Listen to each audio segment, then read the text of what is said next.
Live fitter and longer with the Fitzness Show, hosted by fitness expert, author, and TV personality Fitz Kohler. She'll tell you why diets are dumb, supplements are snake oil, and the truth about how you can earn a lean, hard, pain-free, and athletic body. Now for our favorite bossy blonde, Fitz Kohler.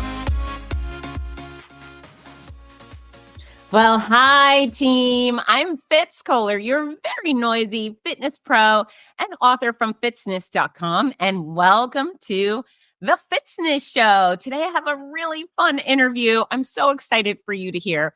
I went to a male review with my daughter a couple of weeks ago, and we had so much freaking fun. It was the laughing and the screaming and the surprise and such quality entertainment. So if you're there and you're a prude and you're saying, oh, I can't listen to Fitz talk to a stripper, you got to get past that, because this is a really good guy who happens to dance. It's scantily clad, but yeah, it's a total don't judge a book by its cover tale. However, I want you to know up front that we are going to be talking about striptease. And so maybe this isn't the right episode to listen to with your kids, although I don't really think your kids will hear anything inappropriate. Kai's a great guy, and it's just really interesting to go inside, to go behind the curtain and find out, you know, how does a guy get into this field and what does he like about it and what's weird about it? And yeah, it was just a really, really fascinating and fun conversation. I think everyone should tune in. If you haven't done so already, click like, leave a review, and of course, share this episode with someone you love, because sharing is caring. I love you. Mwah! Here's Kai. Hello, Kai. Welcome to the Fitzness Show. Hey, what's going on? I'm so happy that you said yes. I'd like to start by telling you, Ginger and I absolutely loved your performance. Thank you for coming to Gainesville with 50 Shades of Men. Is that what it's called? Yeah, so I've actually worked under like a few different names, and they market it under different stuff. But yeah, that's the group that technically I manage. Well, it was absolutely fantastic. One hell of a show. I don't remember the last time I screamed and laughed and delighted so much. It was awesome. Well, I'm glad you had fun. That's the idea behind it. Sometimes it's a funny business, because sometimes when I see things played back to me when people record videos, I'm like, yeah, that's me, huh? That's interesting. I'm always like kind of surprised at myself. So I'm glad people enjoy it. Oh, such a good time. And I didn't expect what I was receiving. So I'd been to male reviews many times before. I say many times before, at least a half a dozen times or more as a teenager with a fake ID in my early 20s. But really what I expected was the choreographed routines and then, maybe a little traditional lap dance. What you guys did was batshit crazy. I've never seen anything so wild. When at the start, I mean, you do as an MC, I would like to praise you for your MC skills. You're great on a microphone. Oh, thank you. Yeah, that's a good start. But then when you warn people, like, if you have knee or back or neck issues, don't come on the stage. It's right. It's kind of lighthearted, but it's also like, but seriously, you should really consider.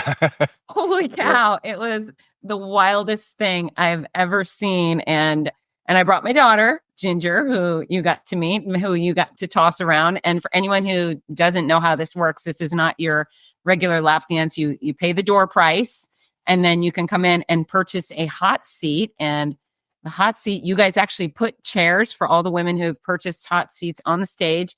And then you make them the star of the show by engaging them.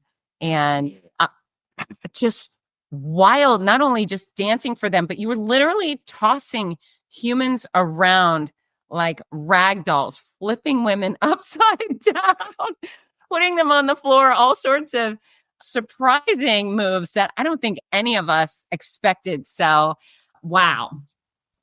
Yeah, the shock value is always the funnest thing. Is like to catch someone off guard when they don't know exactly what to expect. So yeah, just the crazy. Yeah, I think when I first started actually dancing, that was when the first like Magic Mike movie had just come out. So I think a lot of the engaging one-on-one started becoming something that people were like looking for. Like they want to be that person in that chair, right? As opposed to it just being like a big group choreographed thing. And yeah, so it's kind of transformed into this almost like how can you do something where people will go, whoa, yeah, yeah. So Well, you figured that out, and it's wildly athletic on your behalf. The strength and the acrobatic capabilities you all demonstrated was phenomenal. I mean, it's a fitness podcast mostly, so I was like, oh, these guys, I mean, gorgeous and fit, beautiful bodies, and great dancers and great charisma, all of you. So I'm excited for you to share all the things you know and all of your fun experiences. yeah, well, all my fun experiences. I don't know if your audience is ready for that, but I have a lot of them. Okay. Okay. The ones that are palatable for normal people. Okay. So let's go back. Tell us who you are, where you grow up, what your childhood was like, and then how you eventually got into this. Yeah, so I grew up mostly in North Carolina, in Charlotte area. So my dad is Laotian, so Southeast Asian descent. My mom is raised in the South. 23 and me says that side of the family is mostly like British and Irish. Okay. So a little bit of a melting pot there. But yeah, I actually was a really shy kid. Shy in terms of like initial meetings with people. I'm very like sit back and observe. Weird. I could say this. I always thought that like I could like entertain in some way. Like I always felt like, that seems like. I think when I was a little kid, I used to watch a lot of wrestling, and so in some ways, I think there's some parallels. I know it might sound kind of strange, but some of the theatrics involved and the charisma and like being in shape and all that stuff. The only difference is instead of tossing dudes around, I toss girls around. Yeah, And I think it's a brilliant comparison. It actually is spot on. Mine, it's yeah. like the speedo versus the thong. That's it. Yeah, yeah, yeah. You do become comfortable a little bit, sometimes too comfortable, I think, with walking around with your buddies in your underwear. So, or yeah, I always joke around. I'm like, that's the only place I wear underwear is at work. Usually I go No, commando. So not surprised. Not surprised. Okay, so you're a shy kid. mhm. Yeah, I started working out mostly because of my dad. So my mom and dad they split up when I was young. So kind of that traditional let me find common ground with my father or connect with him, that sort of thing. So the two things was like sports and working out. So as soon as I got old enough to get in the gym with him, then I started working out. And I think I also kind of get a little bit of the I guess flair for the dramatic a little bit from him too, because there was always like this thing of, oh, this is different, this is unique. And one of the like weird, or not, I guess not weird, but like one of the quirky hobbies that I have is I'm really big into something called the Enneagram, like a personality test type thing. What? And yeah, you ever heard of it? I have not. No? Yeah, so it's briefly it's like numbers 1 through 9. You get designated a number based upon like, certain questions that they're given to you. And what it's rooted in, I think predominantly is based upon like some of the things we experienced in our childhood. And then that kind of shapes the lens in which we see the world through. I kind of think of it a little bit like the Myers-Briggs meets sort of your astrology chart in a way, but Okay. with in terms of like the how deep it dives into it. Nonetheless, yeah, I have a desire to be special and unique and stand out. So that's a big motivating factor for me. So I think naturally this is kind of something that was easy for me to go into, which I started late in the game, definitely a lot older than most people when they start. Okay. So did you play sports as a kid? Yeah, I played mostly football and basketball. Yeah. Okay. Did you go to college? Did you have a career in mind? So it's funny, not for like sports or anything like that. It's funny. I always tell everybody, I'm like, I had to work really hard to be like average at lots of things athletically. I was not. I didn't have like great hand-eye coordination, so I was fast and strong, but not like being able to put all those things together into one piece wasn't really easy for me. So over time, like, I had to work stuff to kind of figure it out. But I'm actually like really appreciative, even like when I joke around about like some of the guys that, that I work with now, because, I watch how they eat, and like how they train or they don't train. And I'm like, man, I'm somewhat envious, but then at the same time, I think it's created certain habits for me that will last my lifetime. And, battle of attrition. So as I get older, those things won't really ever leave me. So I don't have to worry Mm. about, relying on, certain genetic gifts. You know what? I identify with that so much. I loved sports, and my older siblings were elite athletes, and I got cut from almost everything in high school. Just wasn't very good until I started teaching fitness, and then all of a sudden I was good at something, and I just loved connecting with the people. And thank God I stumbled into it and found it. But yeah, you can still be athletic and fit and not be great at traditional sports, right? You got to find your own path.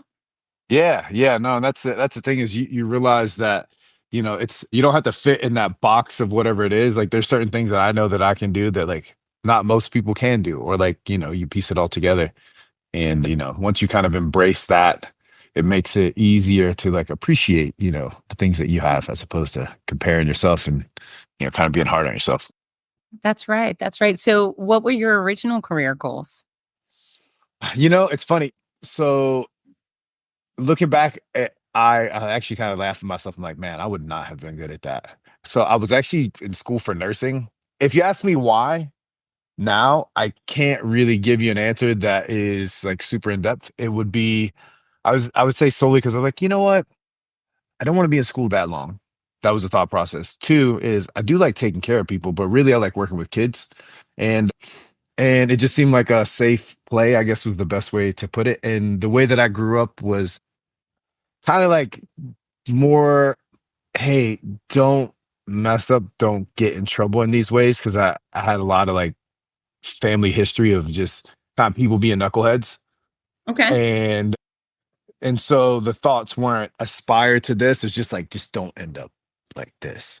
So it took me some time of like in my adult life to kind of like figure out getting rid of the idea of just sufficient to, oh, like there's a lot that I could do. There's a lot that like is possible. So, I always feel bad for people that have like kind of those limitations in their mindset, or like the fear of like failure, just kind of based upon how they grew up. But yeah, no, that was the initial thought. And then I got into sales, and I was in sales like a large part of my life. Kind of pretty good at Were that were naturally. you good at sales? Yeah, good at sales, kind of not great, but that's because I don't really have like a cutthroat mentality in certain ways. I'm willing to educate and like learn, and I do my best to like help people, but not at the expense of like others, or for for the sake of like just making the sale, I guess. Best way to put it. That's very sweet. That's very sweet. I like that very much. So, how did you go from sales to dancing? Yeah, so I always joke around saying I live life in reverse, and like now it's kind of like merging. So in my 20s, so I ended up getting married to my high school sweetheart. Then when I was 29, we split up, and in that process I decided, I was like, man, I really kind of like lived like my life to like help take care of another person, and like with that person in mind. So the first time I kind of had like, oh, okay, I guess I can kind of do things for myself. And I was never crazy about sales, even though like I was good at it and didn't, but it caused me to not have a lot of free time. So I was like, you know what, I'm gonna go back to school. And at that time I was like, I am really big into fitness and nutrition. So, excuse me, I thought that maybe going the route of like nutritionist, and then start getting into training.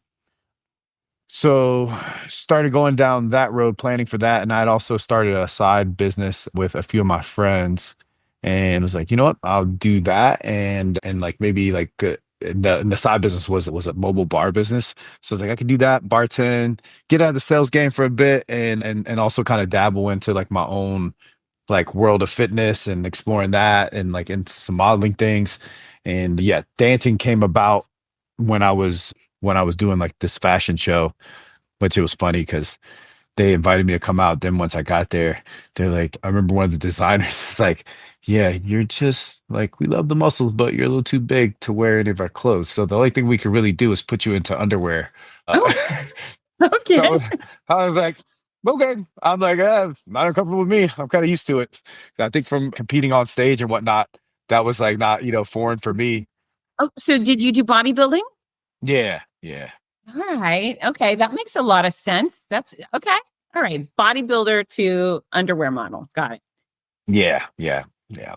So, and that was actually one of the funny things was when I was growing up, and since my dad was into bodybuilding, and I watched like a lot of competitions, I used to always like admire the guys that would go out and do things differently. The guys who like actually would like perform on stage, and they weren't like snooze fests. So anybody that's like that was into bodybuilding, like in the '90s or like the 2000s, there were like certain guys that I used to look up to because they still looked athletic and they could like dance and do different things. And I was like, yeah, I want to be like those guys. And so when I would compete, I would always bring some of that like, element into what I was doing. Very fun. Very fun. And then how did you go from runway modeling to dancing, stripping, exotic dance, all the words? Yeah. Yeah. Just heard some guy talking about it in the background What do you during mean in the background? What does that mean? I was kind of ear hustling, you dropping on a conversation while we were doing like hair and makeup during one of the fashion shows. And then I heard him talking about like, he kind of like dabbled in that. And so it piqued my curiosity. And I reached out to the guy who put that fashion show on, was part of it. And then was like, hey, do you know anything about this? I heard this guy talking about that. And he linked me up with someone who promoted events at one of the bigger nightclubs in Charlotte. Then they shared my contact information and pictures with someone who was coming in, and I actually was like less than 2 weeks to have a show. And so there were two groups. In those groups, there was my buddy Diego, who runs the tour that I'm a part of now, and a few other guys. I hit it off really well with them that first night when I was just kind of like going to see what it was all about. And yeah, I guess I kind of fitted it. I fit a need that they had at the time in terms of like my look and availability. So they kind of coaxed me into just try it out for a little bit. Isn't it what? Because I thought it was just like a moonlighting thing. I was like, oh, okay, like I'll do this like for fun, maybe every once in a while. And they're like, no, we do this all the time, like year round. I'm like, ooh, that seems a little. I don't know if I'm ready for all that. But yeah, after kind of joining in, I kind of got thrown into it that first day, which was supposed to be just kind of sit back and observe. But after that, just yeah, fell into the mix and quickly saw a need for professionalism. Actually, oddly enough, Okay. there was a lot of things in this business. Like you realize like a lot of it is guys that are there to like have a good time, and like that's okay. Of course, there's a fun element to it, but then at the same time, there's a need to be a businessman as well. So figured I could bring some of what I had already learned into the fold and be a benefit in that way.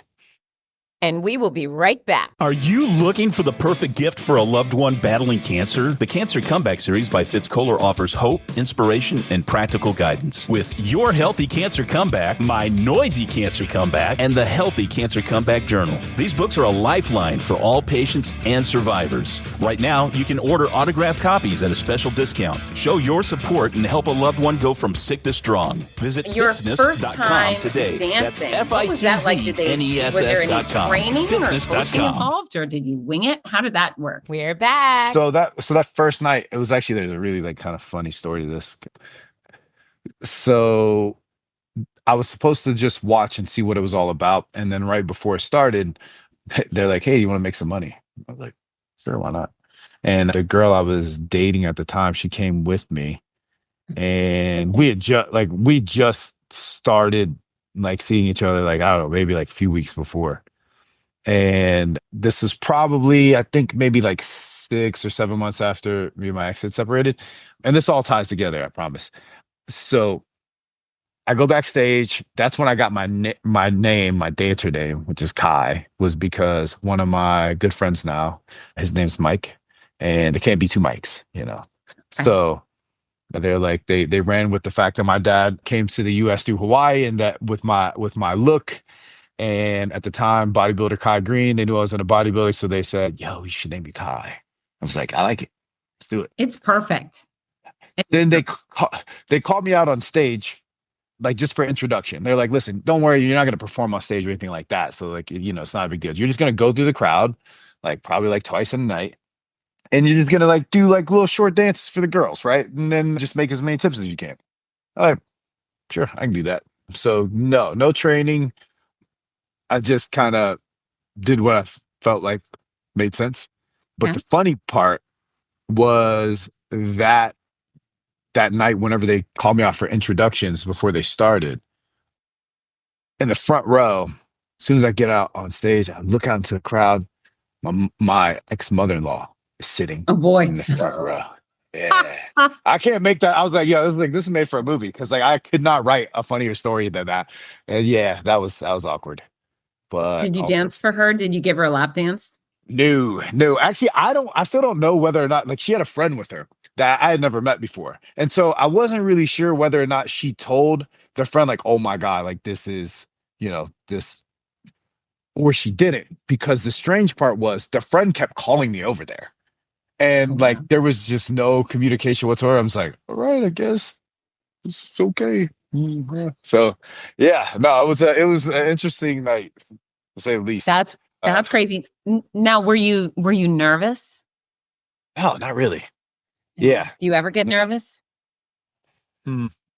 Not yes, but not for this. Yeah, not for this. There's two things, like, it's funny, to the most commonly listed things for people to be, scared of or fearful of, are two of the things that I actually feel like really, really comfortable with. And I kind of realized that a few years ago. I was like, whoa, public speaking and being in front of people, like with your clothes off, being like judged that way. Like those are two things that I'm like really oddly comfortable with. But, I'm always looking for like what kind of gifts God may have given me, besides necessarily the standing naked part. But none of the being judged and being in front of people front and center, like that part. But yeah. So Well, what a blessing too. I mean, you're right with the public speaking thing. So many people say they would rather die than speak publicly. And in my mind, I feel like, my greatest fear is somebody never inviting me to speak publicly again. Like that's my deathly fear. That's the thing I'm terrified of. So good for you. I don't know if I'm the strutter in the skivvies confident, but yeah, it's nice to have a skill that other people don't. That's for sure. What a way to separate yourself. yeah. Yeah, you gotta always see the silver lining. Sometimes I'm like, what is it that I'm doing again? Like, where's the value that I bring? But yeah, in that way, I can appreciate that. Now, have you ever had like a moral issue with it, or have those things ever come across your mind? Oh, for sure. Yeah, no, that's Okay. even to this day, that's one of those things that I battle. But it has, you know, it's weird because like I think because I have done enough like self work to kind of figure out like what my challenges are, and then at the same time, kind of like giving myself a little bit of grace. There's a weird kind of like balancing act there. So on like Yeah. one hand, I am able to say, if I was acting and I was in a film or like a TV show, then would I look at it as critically? Probably not. But I'm still playing a part. I'm still playing a role. The difference comes in to play with, okay, is this the message? Is this how I want to be perceived? This is what I want people to know me for, like mostly. And the answer is no. But I think that's where it's really important for me to, to kind of be able to, even like right now, have this conversation with you, because I think, there's always that the fear that like, oh, like what's going on? What is he at between the ears? Like Right. is, those are all things that are stuff that like runs through my head, is like perception and the way people may view you, and like long term, and being able to transition to other things, and like whether or not that stuff kind of like hold you back, or people kind of look at you like, So, but yeah, from a moral standpoint, also the challenge of, am I doing more good or bad for people? And I don't know the answer to that. I think that's where it kind of falls back on whether or not how do I feel about it? So I would say if the day comes that I feel like, man, yeah, no, it's not for me, then I just walk away. So how would you, how do you want people to see you or think of you? I would, I think first and foremost, I think anybody that like actually like spends time with me, I think just that like I care about people and like getting to know them, I understand them. So that kind of falls back into like why I got into like the Enneagram thing, which is, I realized that even kind of like what you're saying with the public speaking, I will always have a need to have eyes on me. And I say that try to like not come off as like conceited or shallow, but more along the lines of like having something to like show the world or like entertain or like provide in that way. Yeah. So that's why I even considered, going into the realm of like starting a podcast that revolves around that, like educating people on like the Enneagram and that kind of stuff, because I am passionate about it, and being able to sit down with people and go over kind of like what these numbers mean and what it means to them, and kind of walking people through the process of like what I learned about myself, and like how you can kind of fight some of the battles of like your natural inclinations when you go through certain experiences. So I'm always going to need another creative outlet that way. Yeah. And so I'm kind of actually like exploring the possibilities of what that's going to look like when I transition out of dancing. So my thoughts, I'm going to share them just because there's no way the second you open your mouth that people don't instantly pick up on how intelligent and thoughtful you are. So if you're opening your mouth, people get it. I don't think you have to worry about anybody thinking there's nothing between your ears. And, it sounds like we have a similar reason for being on the stage. I don't ever really want anybody to be excited about me. I need to connect with them. Like I need them. And I need specifically to help them. I'm so driven to help them live better and longer. And so I am fanatical about pursuing those stages because then I get to help them, and so you provide these wonderful experiences. I mean, Ginger and I know you had a room full of people, but we were having the time of our lives. And it was very cool to do something like that with my daughter. She's an adult, so we can, but it was giggles and screams, and the women of all ages and all financial backgrounds and all, colors. And we were just having the time of our life. There was nothing lurid about it. It was fun and exciting and a giggle fest and an opportunity to let loose. So I think what you're doing is very kind of good for society. I think women like us need a place to cut loose and just have big fun. And yeah, so I'm sure some people think it's horrible and you're terrible for doing it. I'm terrible for paying for a ticket and clapping my hands, but I don't know. I think you should feel really good about what you're doing. And I think you'd have a great podcast. You have a killer voice, a phenomenal presence. And I think a lot of people would be interested in that topic. No, I appreciate that. That means a lot. Actually, that like I mentioned to you before, yeah, you guys have there's a certain kind of presence that people have when they walk to a room, and whether it just be like their energy or how they speak and all those things, like you and your daughter both have that. So, that stood out to me. So, there's some things you can't necessarily quantify, but you just kind of like know it when you see it, kind of thing, Well, we did have the best time. And you're a huge part of that. Okay. So, all right. So you start dancing, and your dancing is not just dancing. It's not, I've been to male reviews before where the guy's just like, grinding on the lady's lap or their choreographed routines. You four flipped so many women around. When you make the comparison to WWE, it's not outrageous at all. I was just dying. And I actually, when I only get on a stage when I'm the person who's supposed to be on the stage. Other than that, I like to sit back and enjoy. But I just thought, oh my gosh, once I saw what was happening, I thought you guys would throw me through the roof. I got in one of those chairs. I was like, holy crap, they would spin me like a top. So how does that happen? did people teach you to do that? Was your idea? And how do you get so comfortable tossing women upside down and side to side and doing all the things you do? Because it was incredible. There's definitely like technique to it. So sometimes I've seen guys that are like starting out, or guys that like I've run into in different situations where they clearly haven't spent time learning like that there's a method to the madness. But I know for me personally, it was like watching how other people would do certain things. I learned like how they would execute certain like moves. And then my girlfriend at the time, like I'll practice them on her. So Oh, fun. yeah, Oh my yeah. gosh.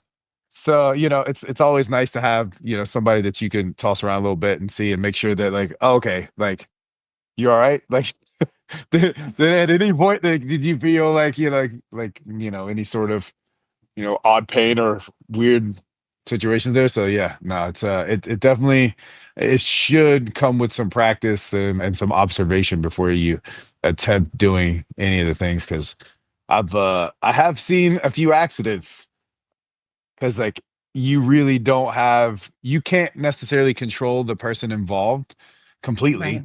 So like unless I was to coach you up on it prior to, you really have to you're almost better being very surprising and fast, because if you take your time, a lot of times it gives people the ability to think and to freeze up. So you got to be fast, and you like got to hit it quickly, because otherwise like you might have someone freeze up, and that's kind of how they would get hurt.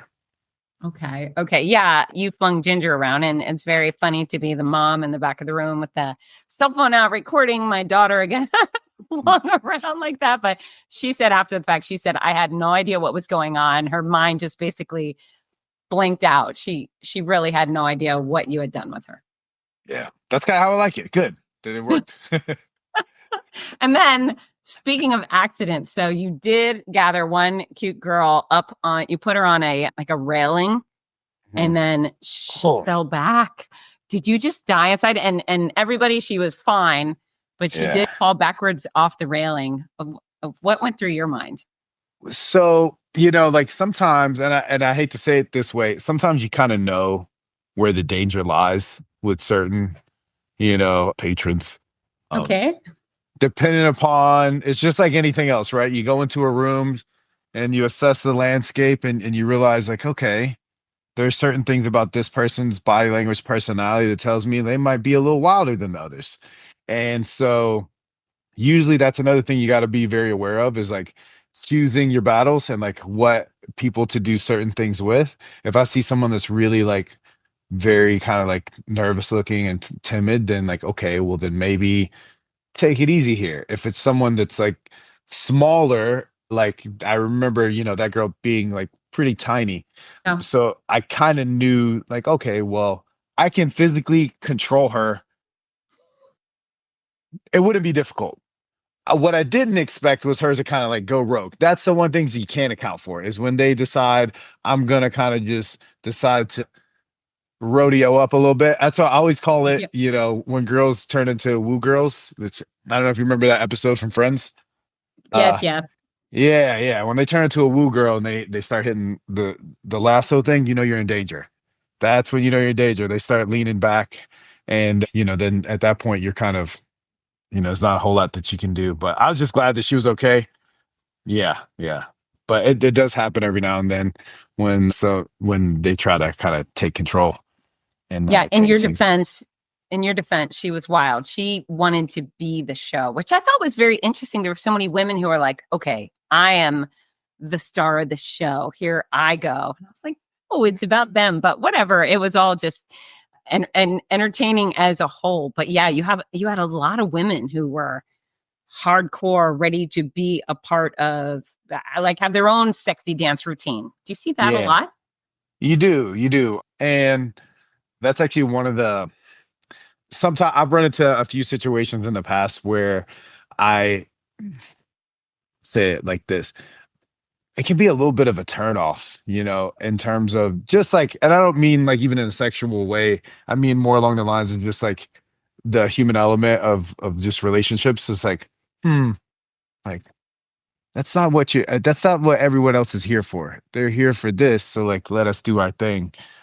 I mean, I've even had certain instances. It kind of reveals sometimes a little bit of character with people.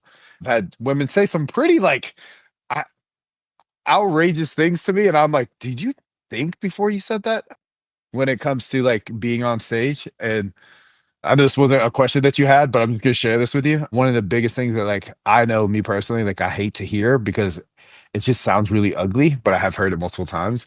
It is like, if someone's seen something happen on stage, it's like, oh, you should really bring me up there because I'm hot or I'm attractive and like it would be like Oh, way better. It's like, what are you trying to say about everybody else?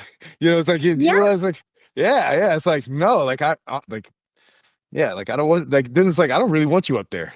So How- yeah. Okay, so on that note, what do you, what do you love see walking through the door the night of a show, and what makes you think, "Uh-oh, not one of these"? I would say what I love is really just people being like open to just being friendly and like not being closed off. I don't mind people being reserved. Sometimes though, I think, and that kind of falls in line with the perception aspect, is I think because of maybe, which is natural, I do the same thing. Like we all tend to stereotype to some extent. I think sometimes there are certain women that maybe they come with a group and they were like, okay, I'm coming to tag along, but I'm not really here like Okay. for this, and can be a little like a little rough around the edges, almost like, okay, guy, get out of my face, kind of energy. Okay. And I'm always like, you know what? I'm a lot nicer than you probably realize, and I wish you just like, Oh. just ease up and like, So sometimes I like to be a little playful back with that. It's like, oh, okay, who hurt you? But it's fine, whatever. So And then what do you love? what I love, I really the biggest thing is just anytime you have someone that comes in and they're there to have a good time, like they're full of energy. Somebody that is I love when people are like really engaging, and I like when people also hit me with questions that I haven't been asked before. Okay. Anytime someone can keep me on my toes with stuff like that, that's always really cool. Yeah, I would say those are probably the biggest things. And I really like when I don't know why there's something that's really appealing about the person who you can tell is really excited but then really nervous at the same time. Like those are the most fun because Yeah. like by the end of the night, especially because me personally, I tend to target them to like make sure that they have a good time.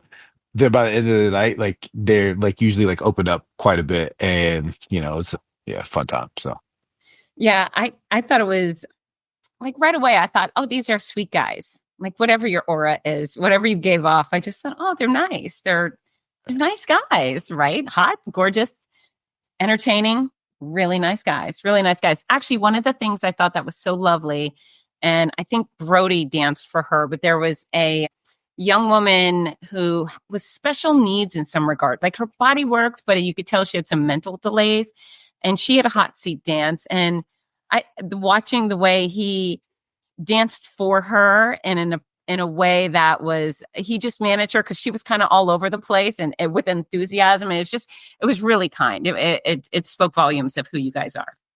that's also one of the funnest things. I see when you get like either anyone with any sort of special needs or like almost like elderly, because like Okay, yeah, yeah. we're gonna have a good time. Like okay, all right, yeah, this is yeah. I don't know why it's just always a little bit more enjoyable. So Yeah, figure like it was they might get that experience as much. yeah, and that's one of the things Ginger and I really liked. And I believe that young woman came with her mom.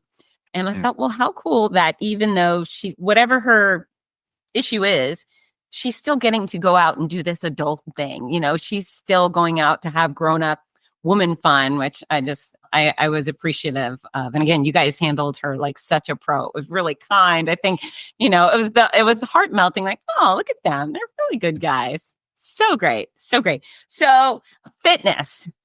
You're so damn fit. So damn fit. And I've seen it all. So you're so damn fit. What do you do to stay in shape? So now I would say mostly my focus is on kind of just staying injury free. And when people say like, how many days, just traditional questions, like how many days a week do you work out? Or, what do you eat? My answer to how many days a week I work out, I was like, I work out every day that I can, because I know there's going to be days that I can't. So I don't have like a traditional split anymore. It's like, okay, even if it's a day where, man, I might have done, entire upper body, lower body in the past 3 days, but I have a free day. All right, let me go do cardio. Let me go do something different. Let me do some form of like total body hit, whatever it is, because I know, naturally those days are going to arise that I can't get in, and then I'm not going to feel as guilty about it. So nowadays, it's more about that. I rotate between going really heavy and then going in and like keeping my rep ranges like moderate. I've started incorporating the past few years a lot more stretching, massage as I get older. Got to be able to keep a little bit more care for the machine. Yeah. Yeah, so I'd say like those are really like my biggest focus, is kind of keeping things well rounded. Okay, so I love that you say you're working on preventing injuries, because I think for most grown-ups, I feel like a younger crowd is usually like, I want to look hot in my swimsuit type thing. And then people just start saying like, I want my body to work, right? I want it to look good, but I really want it to feel good, and I want to stop getting hurt. So what specific kind of exercises do you do? I can imagine you're probably working on your low back, since you're tossing humans around most nights of the week, but that's just a guess. Yeah, so that's a big problem area for me, and that's really why I have to like spend like I am almost like forced to have to stretch before I lift, because I have like 4 herniated discs in my back and 3 in my neck, and it's Wow. weird. I didn't even know that until like I had gotten into a car accident, but I knew those were like things that were like pre-existing. So I don't really notice it. I have like little flare ups, but I do know that one of the triggering things is food. And then the other thing is if I go from being sedentary to boom, right into a workout or right into like any physical activity. So I always make sure I use a foam roller. I always like stretch like 15 minutes at least before I jump into anything. Otherwise, yeah, like you said, the back, especially for me, can have like its flare up moments. And usually when they happen, a lot of times it is when I'm working. So it is like Okay. on stage, like I might pick someone up and be like, oh, that's all right. I'm gonna be hurting for a few days. So yeah, yeah. Well, and kudos, you guys don't use discretion based on anyone's weight. You throw everybody around. Yeah, Whoa. that's a secret like thing that really I personally enjoy. It's like, you know what? I want people to be like, "Oh, her too? You okay? Yeah." Uh, Great. everybody gets some love. Yeah, and it also shows off like, damn, they are strong men up there. That's very powerful, very powerful, and I'm sure very appreciated by everybody. So, proper warm-ups, which everybody should yield to, and foam rollers. And then you said food is triggering. So, is that triggering pain, or what did you mean Uh by that? yeah, so what I've noticed is like if I have days where if I go too heavy in the realm of like, say, especially with the holidays, right? If I eat a lot of carbs and fat together, like I can usually do one or the other. Like I Okay. rotate around my nutrition. I've gone, on the far end of like low carb keto style, and then I've gone on the other end of like really low fat and moderate carbs. And both can work and both do work. But when I combine both together, and especially if it's not healthy versions of those things, then usually I'll wake up the next day and have like tons of inflammation. So I can feel it in my lower back. I'll feel it in my joints and calves and things like that. And that was something that I started picking up on probably like 6, 7 years ago. So while yes, it tastes great the day before, the next day, Mhm. I'm really sluggish. And besides being bloated, then I got to deal with the body pain. Yeah, wise words, wise words. Okay, so you use the big B word. And I think most humans think, oh my gosh, if I had to be almost naked in front of people tomorrow, I would not eat anything today or whatever. So do you ever get to showtime and feel like, I'm bloated, I don't want to take my clothes off? Or how does that work? Oh yeah, no, for sure. I mean, even right now, it's funny because anytime someone like compliments me, a stranger, I'm always like, man, like it's hard to accept it because I'm like, I know what me at my peak looks like. And so when I feel like I'm really far off, then, I'm like, eh. But that's my own personal demons to battle. So yeah, there's definitely those days. I think that's why I know for sure that dancing has helped keep me in line in places where maybe just like anyone else, you have like those times in your life where you're like, like maybe you're a little more sad, or maybe you're in like these certain states, and you might kind of fall off the wagon when you know that there's people that are paying money to come see you. Then it's like, okay, well, regardless of how I feel, regardless of like what I might want to go grab Ben and Jerry's and just pig out or whatever. I'm not going to do that because it's like that's not fair to them, and then I'm gonna be probably like more insecure, which is gonna affect how I come across to everybody. I like what a thoughtful answer. How long have you been dancing? Let's see. So off and on for almost 9 years, but in total probably like closer to like 6 or 7. Okay. And then you were a nerd on our in Gainesville, which we enjoyed. It was very creative and fun. Your Well, nerd costume. What other costumes do you like? when I first started out, I did a like Mr. Gray routine. Mr. Who? So Mr. Gray, so like the whole 50 Shades kind Oh, of yes. Okay. shtick. I started out with that, and then also I've had my time as a fireman. That was Nice. a good one for a while. I've dabbled with other things, different like traditional stuff you hear of, like cop and all that stuff. But for me, the the nerd that's where my heart lies, because I feel like that's kind of more my personality, being goofy like that. So Very cute. So this is have you ever done Polynesian? Have you done that since you Mm, take the Hawaiian Kai persona? I haven't, but that's something that I've kicked around, especially more recently. Yeah, and especially since I've grown my hair out, I feel like it'd be a little bit more fun. Um, Say yes. And also yeah. to add that, because I'm going to make a request, even though you're probably not going to come back to Gainesville for a while, is the haka. I think that haka is one of the hottest things I've ever seen men do. You know what I'm talking about? Yeah. Holy shit. I don't know why I find that so sexy, but a whole bunch of strong men yelling and dancing and stomping is just fire. Yeah. You will drop everybody's bank accounts if you do it. I think everyone will dump their purses over your head. Yeah, no, I think that was actually one of the things where if I were to do it, I 100% would incorporate that. I remember the first time I saw like the New Zealand team for the rugby team, the All Blacks doing that, and I was like, yo, that's so cool. Yeah, I thought about that. It's I don't even know why, but it's like the epitome of masculinity, and I don't know why. I don't know why. I love it, but you're the guy. You should do that, and then I will figure out where you are, and I will come and cheer for you again. Enjoy your show if you haka kai. I got to know. Yes, Is that fair? You'll let me know. for sure, for sure. I'll definitely let you know. So what else would you like people to know? Mm. I would say more than anything else, just that it's don't judge a book by its cover. It kind of goes back to that.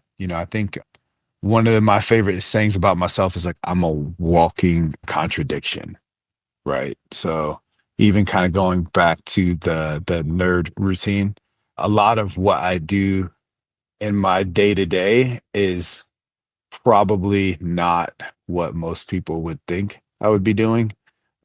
And I love that about myself. And I love that about people. I love like meeting people and being like completely thrown off by whatever my initial thought might have been, because I think that allows us the ability to really be open to life and like to like new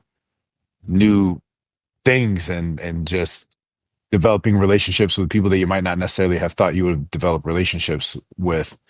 So yeah, probably that more than anything else. How long do you think you'll dance? Mm, that's that's a question I ask myself. If probably not that much longer. I would say if I were to put an expiration date on it, this would this is 2025 now, and this will probably be my last year. Yeah. Yeah. I think it's time.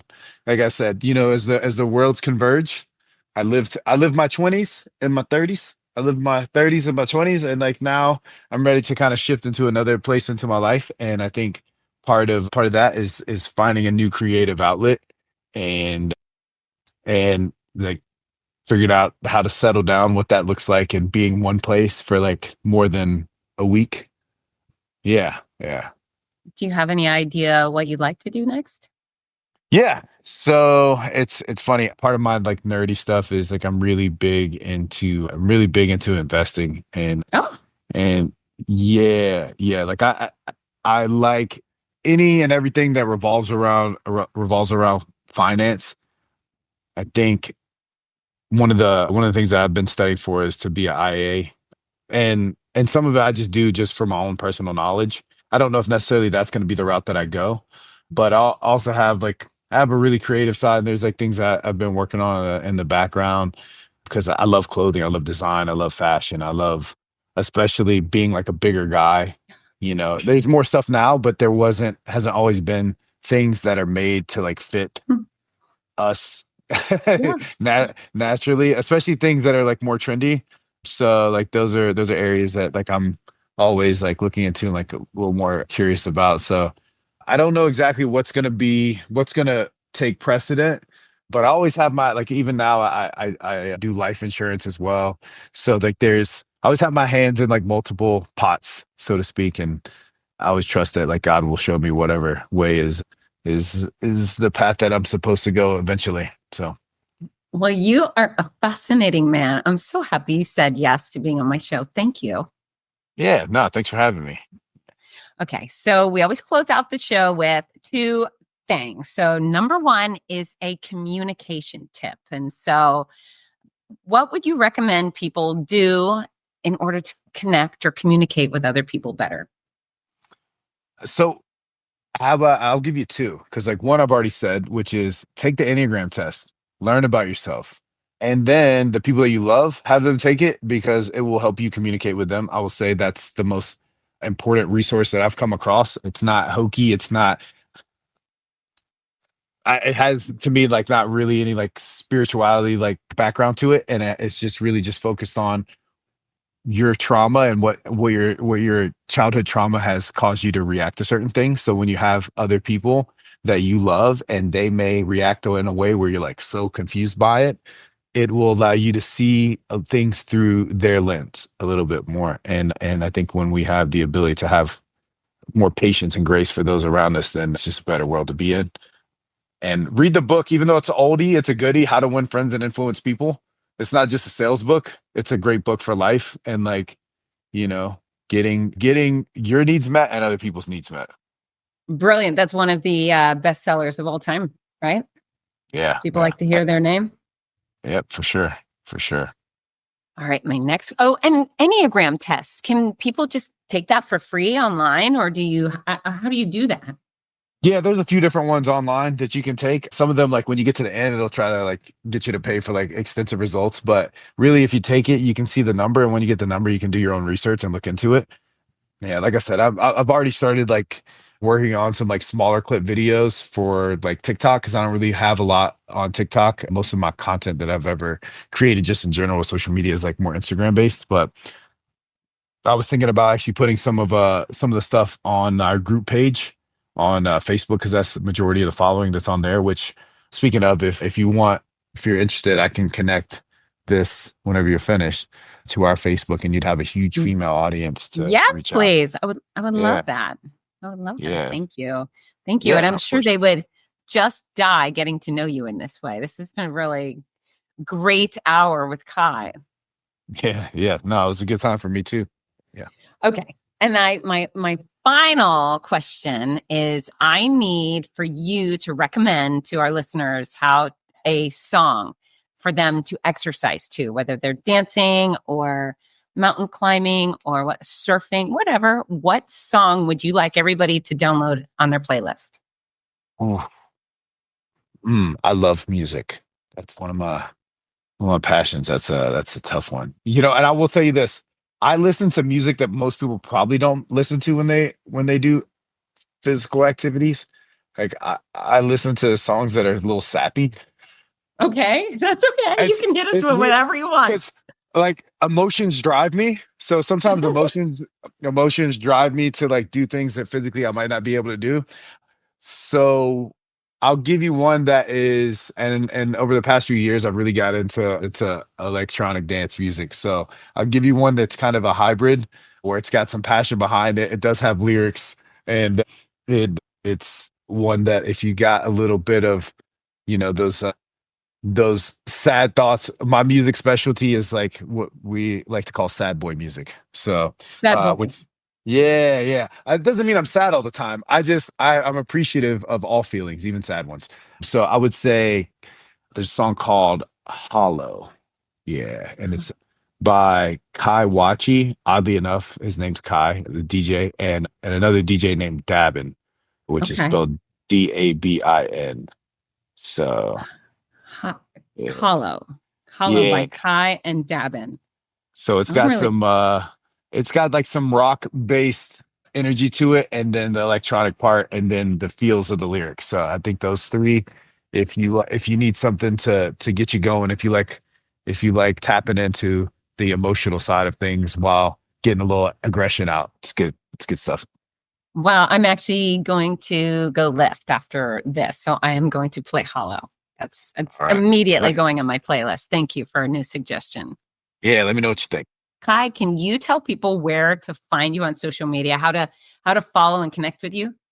Yeah, best place for my Instagram is actually my government name, my official name, which is Mike, and then so at Mike, and then my last name, which is Sayasith. It's a mouthful, but it's pronounced Sayasith.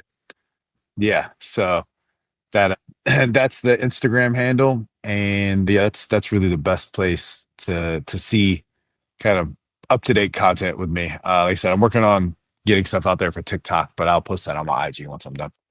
Okay, Instagram, Mike Sayasith. See, yeah, a hard one, right? Yeah. So it's Sayasith, but yeah, it's spelled Sayasith. Sayasith. Oh my gosh, if you came through one of my finish lines at a race, I would certainly butcher that. So I would just be like, yes, Mike. Everybody Yeah. loves Mike. So thank you. This has been great.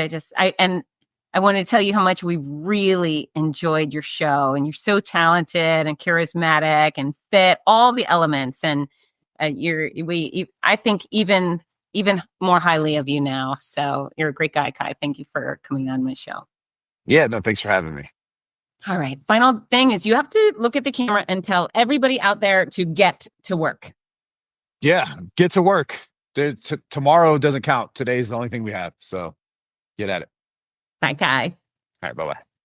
Hi, this is Rudy Novotny, the voice of America's Marathons. We all love how much running has benefited every aspect of our lives, so much so that most of us only wish we'd started sooner. Wouldn't it be wonderful to gift the opportunity to children of today? Well, you can. The Morning Mile is a before-school walking and running program that gives children a chance to start each day in an active way while enjoying fun, music, and friends. That's every child, every day. It's also supported by a wonderful system of rewards, which keeps students highly motivated and frequently congratulated. Created by our favorite fitness expert, Fitz Kohler, Morning Milers across the country have run over 2 million miles and are having greater success with academics, behavior, and sports because of it. The Morning Mile is free to the child, free to the school, and is inexpensively funded by businesses or generous individuals. Help more kids get moving in the morning by visiting morningmile.com. Champion the program at your favorite school or find out more about sponsorship opportunities. That's morningmile.com. Long may you run.